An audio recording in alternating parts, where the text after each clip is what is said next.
In the name of Allah, the most beneficent, the most merciful. ناظرین، یمن کے علاقے سبا کی ایک شہزادی تھی جس کو ملکہ سبا یا ملکہ بلقیس کے نام سے جانا جاتا ہے۔ اس بی بی کی سوچ اتنی کوئی اعلیٰ قسم کی تھی، اتنی پاکیزہ سوچ تھی کہ اللہ تعالیٰ نے قرآن کریم جیسی ہدایت کی کتاب میں اس کے الفاظ تک کو ہمیشہ کے لیے امر کر دیا ہے، اور آنے والے رہنماؤں کے لیے خاص طور پہ اس میں ایک سبق رکھا ہے۔ آج کے اس ویڈیو میں ہم ہمارے آج کے جو رہنما ہیں ان کا کمپیریزن کریں گے ملکہ بلقیس کے ساتھ۔ دیکھیں، حضرت سلیمان علیہ السلام نے جب خط بھیجا ملکہ بلقیس کو تو فرمایا کہ دیکھو، ہمارے سامنے اپنے اعلیٰ ہونے کا مظاہرہ مت کرنا، اور مسلمان کی حیثیت سے آپ ہمارے ہاں تشریف لائیں۔ یعنی اسلام کی دعوت بھی تھی، بحیثیت ایک رہنما کے بھی دعوت تھی، اور ساتھ ساتھ یہ بھی بتا دیا گیا کہ اس میں اپنے آپ کو اعلیٰ بھی مت سمجھنا، جو کہ عام طور پہ بادشاہوں کے ذہن میں ایک اپنی عظمت کا ایک فیکٹر ہوتا ہے، ایگو ہوتی ہے ہر بادشاہ میں۔ تو اس بی بی کی سوچ دیکھیں، حالانکہ پہلے یہی کہا گیا کہ ہمارے سامنے اپنے آپ کو اعلیٰ مت سمجھنا، تو حالانکہ خاتون تھیں، ایگو کچھ زیادہ ہونا چاہیے تھی کہ میں شہزادی ہوں اور مجھے اس طرح سے کیوں کہا گیا، لیکن اس بی بی نے اپنی ایگو کو قربان کیا، اور جو الفاظ ہیں سنہری حروف سے لکھے جانے والے ہیں، اس نے اپنے سرداروں کو بلایا، سرداروں کو بلا کے انہیں بتایا کہ اس طرح میرے پاس خط آیا ہے سلیمان کا، جس میں لکھا ہے بسم اللہ الرحمن الرحیم۔ اب یہ اللہ کی طرف سے جو نمائندے تھے انہوں نے خط بھی لکھا تو اس میں بھی بسم اللہ لکھا ہے، لیکن آج ہمارے جو رہنما ہیں ہمیں مقدس کاموں کے دوران بھی عام طور پر بسم اللہ کے حوالے سے تھوڑا فیکٹر نظر آتا ہے، وہ چیز نہیں ملتی۔ ایمن اذان کے دوران بھی، یعنی ہمارے رہنماؤں میں اور خدا کے رہنما کے خط لکھنے میں بھی یہ فرق ہے کہ جو کام ہو رہا ہے ابتدا بسم اللہ سے ہو رہی ہے، خط بھی لکھا جا رہا ہے، ہم اذان بھی دیتے ہیں تو بسم اللہ ہمیں نظر نہیں آتی۔ اس کے ساتھ ساتھ اس ملکہ نے کہا کہ آپ کا کیا خیال ہے، یعنی اپنے لیڈرز کے ساتھ اس نے مشورہ کیا، اپنے جو بالا تھے، سردار تھے، ان کو بلایا، ان کے ساتھ مشورہ کیا۔ اب یہ اس کا بڑا پن دیکھیں، حالانکہ بی بی کی اپنی ایگو تھی، شہزادی تھیں، کہہ سکتی تھیں کہ جنگ کی تیاری کریں، مجھے اس طرح سے لیٹر آیا ہے، لیکن نہیں، اپنے لیڈرز کو امپارٹنس دی، اپنے کمانڈرز کو امپارٹنس دی، اپنے سرداروں کو امپارٹنس دی، اہمیت دی، ان سے مشورہ کیا۔ جب مشورہ کیا تو سرداروں نے کہا دیکھو، ہم بہت طاقتور ہیں، ہمارے پاس اسلحہ بھی بہت ہے، ہم مقابلہ کرنے کی اہلیت رکھتے ہیں، آپ پریشان نہ ہوں، باقی فیصلہ آپ نے کرنا ہے، جنگ کرنی ہے تو ہم جنگ کے لیے بھی تیار ہیں۔ تو بی بی کے جو الفاظ ہیں کمال کے الفاظ ہیں۔ بی بی نے کہا دیکھو، جب بھی کوئی بادشاہ کسی ملک میں داخل ہوتا ہے، نمبر ایک وہ فساد پھیلاتا ہے، نمبر دو اس ملک کے عزت دار طبقے کو ذلیل کرتا ہے۔ یہ دو مین پوائنٹس بی بی نے بیان کیے ہیں۔ اب جو بادشاہ کسی ملک میں انٹر ہوتا ہے اور فساد پھیلاتا ہے، یہ بیان کر کے بی بی نے اپنی سوچ واضح کی ہے کہ میں نہیں چاہتی کہ میرے ملک میں فساد ہو۔ حالانکہ بی بی کی اپنی ایگو تھی، اس نے کیا کیا، اپنی ایگو کو قربان کر دیا، لیکن ملک کو فساد کے خطرے سے بچا لیا۔ اب اس ایک پوائنٹ کا اگر ہم موازنہ کرتے ہیں اپنے آج کے رہنماؤں کے ساتھ، اب دیکھیں وہ جو بی بی تھی وہ سورج کی پجاری تھی، وہ بھی اور اس کے جو عوام تھے سورج کی پوجا کرتے تھے، یعنی غیر مسلم تھی، خدا پرست بھی نہ تھی پہلے۔ تو اس کی سوچ اتنی اعلیٰ قسم کی، جس کی وجہ سے اس کے الفاظ کو بھی کلام خدا میں جگہ ملی۔ آج ہم دیکھتے ہیں، کیونکہ یہ حضرت سلیمان علیہ السلام سے ریلیٹڈ ہے، تو خدا پرستوں کا ایک ٹولہ جو ہے وہ یہودی ہیں۔ آج ایک رہنما ہے یہودی، جس کو زیلنسکی کے نام سے آپ جانتے ہیں، یوکرین کے رہنما ہیں۔ اس نے کیا کیا؟ اپنی ایگو پہ ملک کو برباد کر کے رکھ دیا، اپنی عوام کو ذلیل کر کے رکھ دیا، اپنی عوام کی زندگی خطرے میں ڈال دی، کتنے لوگوں کی جان لے لی۔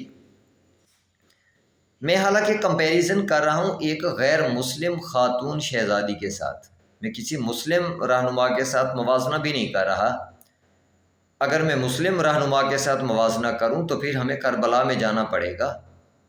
کربلا میں جو مسلمانوں کے رہنما تھے، نواسۂ رسول حضرت امام حسین علیہ السلام، انہوں نے چراغ بجھا دیا۔ خدا کی طرف سے جو لیڈر ہوتا ہے وہ اس طرح سے ہوتے ہیں۔ کیا کیا؟ چراغ بجھا دیا۔ چراغ بجھانے کے بعد اپنے دوستوں سے کہا اگر آپ جانا چاہتے ہیں تو جا سکتے ہیں، یعنی اپنی زندگی کا فیصلہ آپ خود کریں، میں آپ کو آزاد کرتا ہوں، میں آپ پہ راضی ہوں۔ اس کے بعد انہوں نے اپنے بھائی سے کہا آپ جانا چاہتے ہیں تو جا سکتے ہیں، میری طرف سے آپ کو آزادی ہے، میں آپ پہ راضی ہوں۔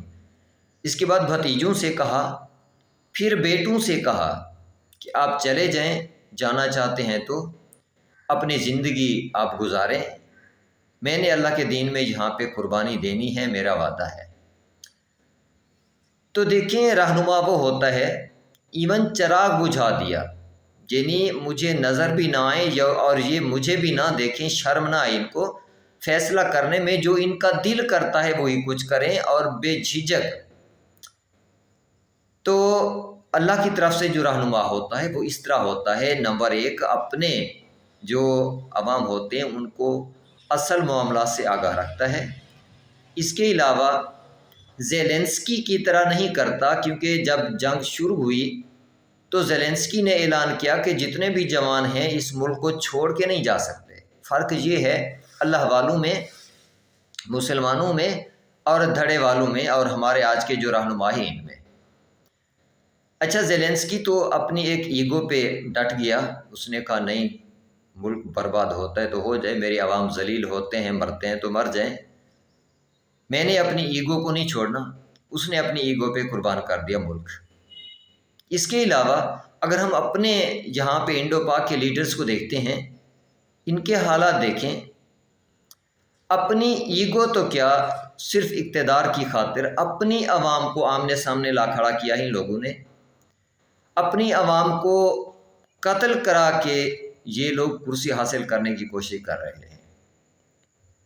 اس بی بی نے کیا کہا کہ میں نہیں چاہتی کہ میرے ملک میں فساد ہو، ایک غیر مسلم خاتون ملکہ۔ ہمارے رہنما کیا کہتے ہیں؟ خود ہی لوگوں کو سڑکوں پہ لا رہے ہیں اور انہیں ڈی جے فلسفی کے تحت بے وقوف بنا کے فساد برپا کرنے کی کوشش کر رہے ہیں، اور ان کے پیروکار بھی بڑی عجیب و غریب باتیں کر رہے ہیں کہ خانہ جنگی ہوگی، یہ ہوگا وہ ہوگا، عجیب قسم کی سوچ کے ساتھ۔ تو یہ ہیں ہمارے رہنما اور ہمارے حکمراں۔ اس کے بعد اس بی بی نے کیا کہا کہ دیکھو، جب کوئی بادشاہ کسی ملک میں داخل ہوتا ہے تو اس کے عزت دار طبقے کو ذلیل کرتا ہے،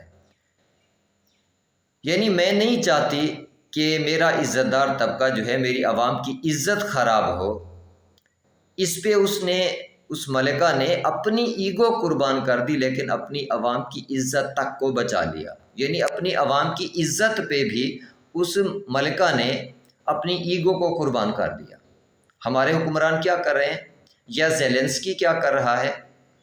اپنی ایگو پہ اس نے تو سب کچھ برباد کر دیا۔ اب ہمارے جو زیلنسکی جیسی سوچ والے لوگ ہیں، عوام کی عزت بیچ کے، قرض لے کے اپنی جیب بھر رہے ہیں، جبکہ اس بی بی نے کیا کیا، اپنی عوام کی عزت پہ اپنی ایگو کو قربان کر دیا۔ ہمارے حکمران کیا کرتے ہیں، اپنی ایگو پہ عوام کی عزت کو قربان کر رہے ہیں۔ عوام کی جان مال عزت کچھ بھی محفوظ نہیں ہے ان کی ایگو پہ۔ اس کے علاوہ اس بی بی نے پھر کیا کیا کہ کچھ تحائف دے کے ہدیہ کے طور پہ کہ یہ جنگ پیسہ دے کے ٹل سکتی ہے تو ٹل جائے، یا یہ جنگ کا جو خطرہ ہے اس کو بہتر تعلقات کے ذریعے سے ہدیہ دے کر بہت سارے طائف بہت بڑی دولت کے ذریعے اس بی بی نے جنگ کو ٹالنے کی کوشش کی، یعنی معاملات کو ہمسایوں کے ساتھ بہتر کیے جائیں۔ اب زیلنسکی کی سوچ دیکھو، ایسا بے وقوف انسان کہ اپنے ہمسایوں کے ساتھ بھی اس کے تعلقات اچھے نہ تھے، حالانکہ خدا پرست ہے، یہودی ہے، خدا پرست ہونے کے باوجود اس کی سوچ اتنا بھی کام نہیں کرتی کہ اللہ کا دین تو کہتا ہے کہ اپنے ہمسایوں کے ساتھ تعلقات اچھے ہونے چاہیے، مل جل کے رہنا چاہیے۔ اس کے باوجود اس نے کیا کیا، اپنے ہمسایوں کے ساتھ حالات خراب کیے، ایک دوسری سمت میں آباد ملک کے کہنے پہ اس کے ورگلانے میں آ گیا، یعنی اس کی سوچ اتنی بھی کامل نہیں ہے کہ دوسرے ملک کے اپنی پالیسی کے شکنجے میں خود پھنس کے آ گیا، یعنی امریکہ کی۔ اس کے علاوہ ہمارے حکمران کیا کرتے ہیں، دوسرے ملکوں سے پیسے لے کے اپنے عوام کی زندگی کو برباد کرتے ہیں، اپنے عوام کی عزت کو برباد کرتے ہیں، جبکہ اس بی بی نے اپنے ملک کو بچا لیا پیسے دے کے اور معاملات کو بہتر کر کے۔ یہاں پہ نعرے لگائے جاتے ہیں جی انڈیا کے ساتھ دشمنی، انڈیا کے ساتھ جنگ، یہ اچھا ادھر افغانستان ہو گیا، اس کے معاملات کو دیکھیں، وہاں پہ بھی مسلمان ہیں، ان کے معاملات دیکھیں ہمسایوں کے ساتھ کس قسم کے ہیں۔ میں تو حیران ہوتا ہوں ان کے لوگوں کے جو بیانات آتے ہیں کہ ہم اگلی نماز جو ہے اٹک میں جا کے پڑھیں گے۔ جی ہاں، مسلمانوں کا کام ہے کہ اتنے بچوں کو، اتنے گھروں کو برباد کریں گے، بچوں کو یتیم کریں گے اور جا کے پڑھیں گے نماز اٹک میں جا کے۔ یہ ہماری سوچ، اور وہ ایک سورج کی پجاری ایک عورت، ایک ملکہ، اس کی سوچ اتنی اعلیٰ کہ اس نے پیسے دے کے اپنے ہمسایوں کے ساتھ معاملات کو بہتر کرنے کی کوشش کی، جنگ سے اپنے ملک کو، اپنے عوام کو بچانے کی کوشش کی، اپنی عوام کی عزت کا خیال رکھا۔ ہمارے لیڈر کیا کر رہے ہیں، ان کو زیلنسکی کے ساتھ ان کا موازنہ کیا جائے یا ملکہ سبا کے ساتھ کیا جائے، اس پہ سوچنا، غور کرنا۔ اور کیونکہ یہ قصے جو ہیں اللہ تعالیٰ نے قرآن کریم میں بیان اس لیے کیے ہیں تاکہ تم ہر زمانے میں اپنے رہنماؤں کا کمپیریزن کرتے رہو کہ کیا وہ آپ کے ساتھ مخلص ہیں، آپ کے دوست ہیں یا آپ کے دشمن ہیں، اور ان کا شعور کا لیول کیا ہے۔ اللہ کی امان میں رہیں۔ اللہ حافظ۔